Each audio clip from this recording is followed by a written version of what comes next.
bon nazo là-bas mituna soki ezali na continuer. Merci beaucoup. Nakanisi balandi radio li solo nyonso bisika bozali boyoki ndeko na biso ndenga lobi. Soki ngape na koki ko compléter ou bien ko comprendre. Omoni pays oyo mbule belé ba pesa bango chance ba sala quelque chose te. Soki ba sali ya liboso, to koki peut-être ko benga ngo test. Alors na test elelo papa Tshisekedi atuna mutuna ndenge ya lobi. Est-ce que bolingi bo mona Tunisie ou bien ndenge c'est Égypte tout ça ndenge salama ikuna awa pe salama. En tout cas, peuple azalaki a favorisaki yango parce que a pesaki réponse. Mais nakanisi na ba masolo tozo sola lelo peuple congolais ko comprendre. Bon, papa na biso mekana nuko yebisa biso lobi ba parti mingi ezalaki esanganaki parce que moni siko na makambo etali Congo. Tozana ba mouvement mususu bazo benga bango ba combattant. Bango élection ezo lobela bango rien du tout. En tout cas, soko yeli bango élection eza lokolo beti bango marteau na mutu parce que ba yebi ke na 2006 ezalaki échec. Tolingi penda ko zonga na ba décision ya papa Tshisekedi ya 2006 était mais tolo bananu ke na 2006 ezalaki échec bien que elegaki na modèle wana. Mais siko mekana ko yebisa bango bato yo bazo kende sans pour autant ba croire na élection wana. Conseil nini yo koki ko pesa na bango parce que ba koki ko bese pe ba bra na bango te.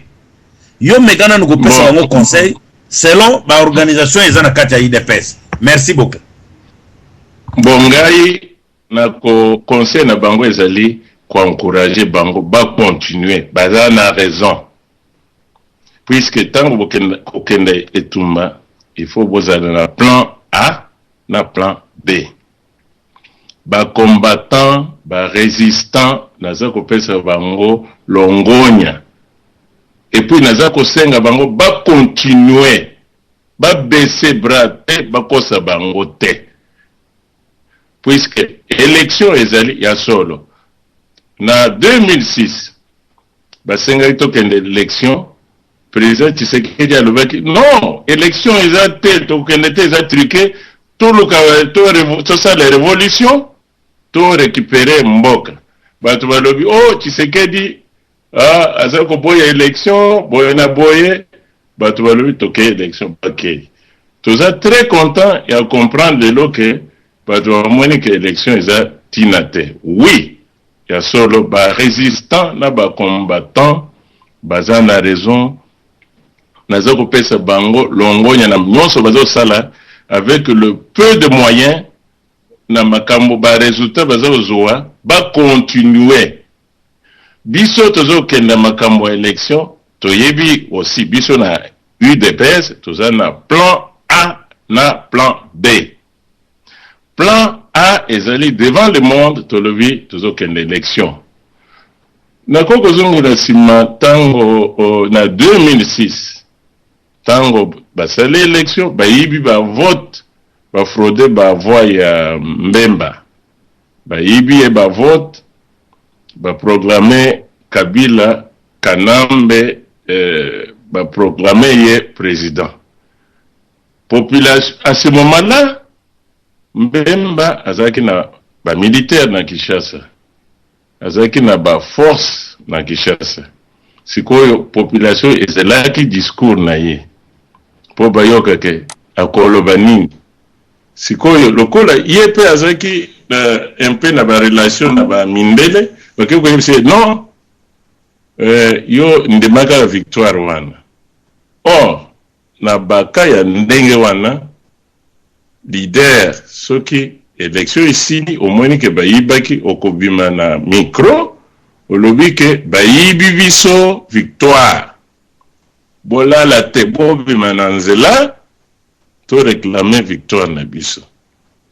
Ce n'est pas cela qui est arrivé. Mais éviter la raison n'est pour ça que président Bemba pour à ce discours à reconnaître victoire à Kanambe, Kabila, alors que oui, nandimi to continuer na kosala opposition na parlement. Merci beaucoup. Merci beaucoup en tout cas papa. Nakanisi réponse au PC, ezali vraiment réponse moko favorable nakanisi. Tozana ndeko musu tozana ye déjà wana kati ya conférence na biso azana mutuna na préoccupation alinga sala na meka kopesa ye maloba comme ça yope okendaka vraiment rapidement na ba réponse na yo po ba peuple congolais bazé belé bazolanda bayoka président loko nini ozoyela bango lelo na sepeli na loko moko lobi avant na pesa maloba na ndeko nango lobi soki bayibi élection leader fois à la claire ya koloba na population et loko nini salami. Alors wana responsabilité kozala mingi ya ba congolais. Papa Zambwana yo poza lokola congolais na ba qualité na yo na niveau na yo tozana invité ya IDPS pesa ye question na yo ou bien préoccupation na yo na radio lisolo ba yo kape yo comme ça ba ye ba côté nini yo za côté lemela na makambo tozo yo kalelo ya mboka na biso papa Tshisekedi a sali discours comme ça responsabilité ya maloba na yo pe ezala utile na oyo biso nyonso tozo lo balelo. Merci beaucoup. Il a la banza ba de nyonso bozali kolanda ngai 565 pe comme voix na ça va. Ozako yoka na pesa malamu papa na ngai. Très bien. Bien, merci. Na zako pesa ba de nyonso mbote o bazali kolanda ngai pe papa Ferdinand mbote mingi na ndenge oye awa pona ko retraiter UDPS. Na banza lelo tozana tanga kolala pongite. Na masolo oyo pe eza très moto makama uti ko leka ya à peine quelques heures. Toza suna temps penza ya ko yoka ka ba discours te mais toza temps ya ko critiquer discours à papa Tshisekedi. Na barole na uti ko papa Ferdinand ozana ngo apparemment olobi to ozali président sectionnaire ya Canada pour Ontario donc oza penza président direct ya l'UDPS mais oza parmi quand même bateau bazana moins section oboye na kati. Ça va, vous voyez que c'est représenté de Yambio. Mais ce que vous voyez que vous avez pris un rôle un peu supérieur dans la banza, il y a un monde qui a s'intéresser à Mingi. Puisqu'apparemment, le discours que vous avez au Congo, première question est-ce que on a dit là on donne nini? On a dit on est bisogno stolandi yango. Ou bien avant papa Tshisekedi aya a consulter bien d'abord na agenda na bino nyonso na ndenge bopesa na kabatitre na ndenge bosili koyeba na première question avant na ba question kitoko parce que ngana za koya avec les questions là oyo ngana zali communauté en tant que mwana ya Congo na za besoin réponse na kitu batandi de pes mais pour na yeba que je fais face à une bonne personne la vraie personne na yeba est-ce que ngai na yo tolandi discours à papa Tshisekedi na même diapason ou bien en dehors de ça bozala ki na meeting obotinda boss na bino aya na public na data lelo aya ko pesa parce que oui na lo ka yemo côté boza groupe ba boza ba leader bo se regrouper qui oui ou non. Bon, merci beaucoup ndeko nangai Zambwana na question tuni oyo ezali masolo oyo boza bimisa bato na tono to sito bimina tono yangoyo. Bon, ngai naza président sectionnaire ya UDPS Ontario awa. Tango meeting oyo eza ko salama, odon oyo wuti ko salama na Kinshasa, eza ko se préparer batindaki communiquer balobi bosala ba proposition ya ba point oyo ekoko zala aborder. Biso nyonso moto a proposé makambo lingaki ke esalema ou bien l'Obama ezala abordé mais yemo comme mokonzi aussi azana pouvoir ya choisir synthèse à synthèse ya makambo nyonso atui donc ça c'est un de deux pour na ko landa meeting tozana ba mina biso bazaki sur place na stade na ba cellulaire loko yebike na Kinshasa ba cellulaire za belé toza siko kolanda koyoka à partir ba parler na bango téléphonique donc ndenge tolandi par ces moyens là.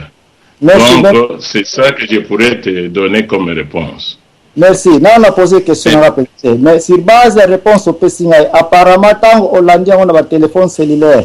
Est-ce que parmi ba makambo oyo boteta ki na chambre oyo yope otindaki oyo ba proposition yeba ki pe ba proposition ba tumususu tangu papa Tshisekedi aye est-ce que agardaki agenda ya quelque ba makambo oyo bino ba conseiller na bo pesa ki abimisi yango oui ou non abimisi makambo ndenge to pesa ki mais akena ngo na ndenge ya synthèse puisque yebi ba proposition ko kozala 1000 mais akosala synthèse ya maloba asalinde synthèse ya maloba oyo to proposaki bien Donc sur base ya ba synthèse na bino alors tikana pesa yo oyo ba synthèse yo pesibiso ya liboso ezali bosali neti ya kamwa regroupement moko pona anniversaire ya likambo oyo ezalaki na bord comme parti moko ka MP sikoyo ekomaki multipartisme yango wana bosali fête yango wana bobenyango match eza wo parce que bolongaki kokotisa multipartisme na Congo.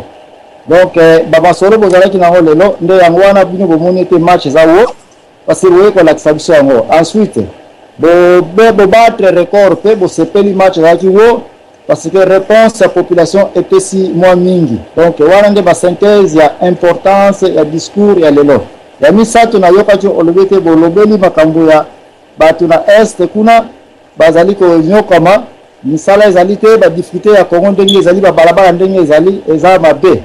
Apparemment, c'est à moi maintenant de vous poser des questions pour savoir que est-ce que vous allez dire que koya koyebi sabiso makamba est ezali koleka sans qu'on puisse nous proposer une solution. Vous croyez que vous nous apportez une nouvelle?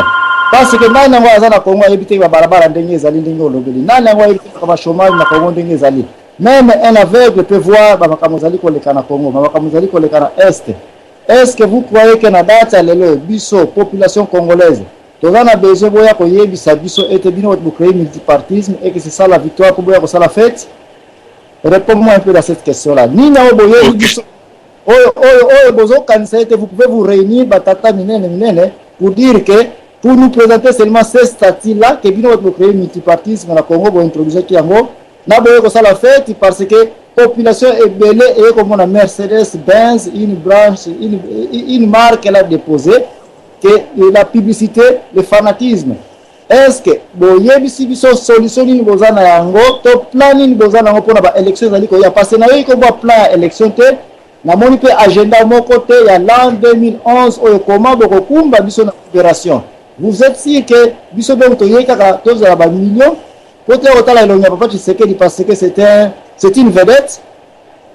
À vous Ok, merci beaucoup. Au toucher ma point sensible, n'a qu'à répondre directement. Lelo, le Cambo et Saramina Congo, et Zaginde, to poli na mai to bimi libanda. Elinko lobanim. Elinko lobake, avant Papa Tshisekedi azunga na mboka, opposition ezaki net que elali peza. Kabila a fixé qu'il va élection pour amener que tout allait bien à passer dans l'opposition et l'opposition salamate. Papa Tshisekedi a décidé à lobby naza kozonga nazo kende ko la pression à l'intérieur pour te baye que mboka wana pasi ezali mboka wana il faut makambo échanger. Kolanda ki biso nyonso arrivé na ye ndenge bayambi très bien. A annoncé à l'OVI, Tokuta na mokolo boye po to sala bilan. Bilan ya banda ouverture seulement que ti lelo to sali constat que ça ne va pas. Ça ne va pas. Et puis tango to sali constat wana lelo ezali pona koyebisa bato te bo lala pongi te. To récupérer nanu mboka te. Bola la pongi te. Mbeba nyonso uti kotanga batu nyonso bayebi yango. Mais au bout du compte, na suka toko sala nini na ba revendication ori. Na démocratie et lobby élection. Constitution fait lobby mutu nyonso oyo azaya na moyen mosusu ya ko libérer na mboka à utiliser yango. Yango wana biso tu utiliser o ya biso moyen to boite ke ba moyen mosusu ezala to ko appuyer yango. Donc bon mona te ke to sali to yepona ko mitalisa. Non, to sali pote toujours tous ala éveillé.